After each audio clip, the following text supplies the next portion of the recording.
2018 সালে যখন কোটা মুভমেন্ট হয়েছিল সেই সময় আমরা বাংলাদেশ জাতীয়তাবাদী ছাত্র দলের পক্ষ থেকে সাধারণ শিক্ষার্থীদের সে আন্দোলনে আমরা অংশগ্রহণ করেছি এবং সমর্থন দিয়েছিলাম। আপনাদেরকে স্মরণ করে দিতে চাই, সেই সময় কোটা যে আন্দোলন হয়েছিল সে আন্দোলন ছিল কোটা সংস্কার আন্দোলন। এটার নামই ছিল কোটা সংস্কার আন্দোলন, কিন্তু অবৈধ প্রধানমন্ত্রী ইচ্ছাকৃতভাবে সেটিকে কোটা সংস্কার না করে সেটিকে কোটা বাতিল করে দিয়েছে একটি প্রশাসনিক সিদ্ধান্তের বলে। কিন্তু তখনকার যারা আন্দোলন করেছে কেউ কিন্তু কোটা বন্ধ চায়নি, বাতিল চায়নি, সবাই চেয়েছে কোটা সংস্কার।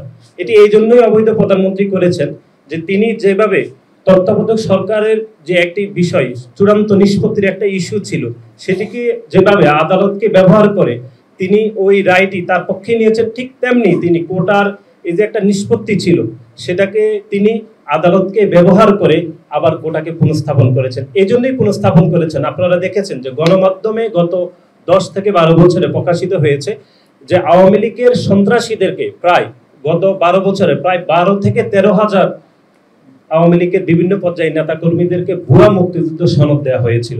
এখন এই ভুয়া মুক্তিযুদ্ধ সনদের যাদেরকে দিয়েছে তাদেরকে যদি নিয়োগ দিতে হয় তাহলে তো কোটাকে পুনঃস্থাপন করতে হবে। সেই প্রক্রিয়ার অংশ হিসাবে আদালতকে ব্যবহার করে এই খুনি শেখ হাসিনা সরকার এই কোটাকে আবার পুনর্বহাল করেছে। আমরা বাংলাদেশ জাতীয়তাবাদী ছাত্রদল 2018 সালে যে কোটা সংস্কার হয়েছিল সেখানে আমরা নৈতিক সমর্থন দিয়েছি এবং আমাদের সাধারণ শিক্ষার্থীরা অংশগ্রহণ করেছে। এখন যে আন্দোলন চলছে সে আন্দোলনে আমরা সমর্থন দিচ্ছি এবং আমরা বিশ্বাস করি যে গণতান্ত্রিক আন্দোলনের মাধ্যমে সাধারণ শিক্ষার্থীরা যে কোটা সংস্কারের বিষয়ে যে আন্দোলন করছে সেটির বিষয়ে একটু চূড়ান্ত নিষ্পত্তি হওয়া উচিত। এবং দলের পক্ষ থেকে আমাদের দলের মহাসচিব এই বিষয়ে বিবৃতি দিয়েছেন।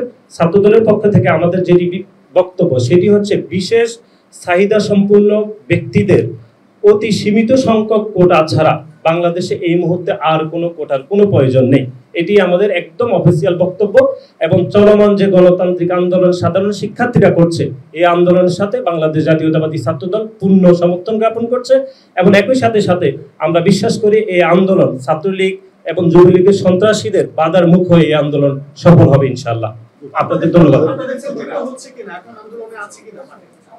যারা ঢাকা বিশ্ববিদ্যালয় সহ আমাদের যারা বিভিন্ন ইউনিটের আমাদের সাধারণ শিক্ষার্থীরা রয়েছে তারা অবশ্যই আন্দোলনে যুক্ত হতে পারে এবং রয়েছে, এটি হচ্ছে আমাদের বক্তব্য।